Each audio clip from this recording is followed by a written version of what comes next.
E aí galera, beleza? Clisma aqui pro canal, trazendo pra você mais um vídeo, rapaziada. Velho, eu vou ensinar pra vocês, rapaziada, como que faz, rapaziada, uma fogueira chique aqui no Crafts Messinha, rapaziada. Mas antes, rapaziada, deixa o like, esse é o canal, ativa de casa, rapaziada.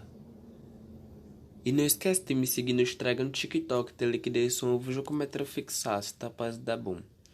E galera, e olha que top, galera, essa fogueira, galera, ó. É muito top, galera.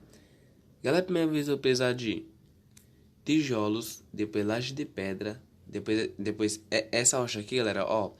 Depois blaze e depois isqueiro, certo, galera? É bom. Galera, primeira vez eu vou pegar, galera, Ah, não, galera, eu vou pegar o isqueiro, galera, ó. E vou quebrar assim, galera, o chão, galera. Eu vou quebrar assim, ó.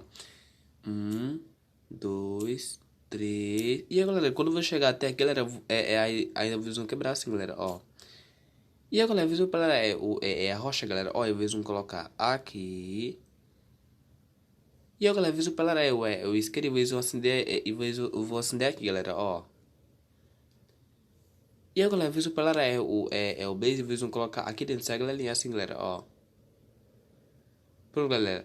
E agora, eu vou para o tijolos e vou colocar aqui depois, aqui depois, aqui depois, aqui depois, aqui depois, aqui depois daqui. E depois aqui, certo, galerinha? E aí, galera, viu pela é a laje de pedra e eles vão colocar aqui, depois aqui e depois aqui, certo, galerinha? Pronto, galera, e olha que top, galera, essa fogueira chique, galera, ó, é muito top, galera. Então, né, se você gostou do vídeo, rapaziada, deixa o like, esse é o canal, ativa de casa, rapaziada.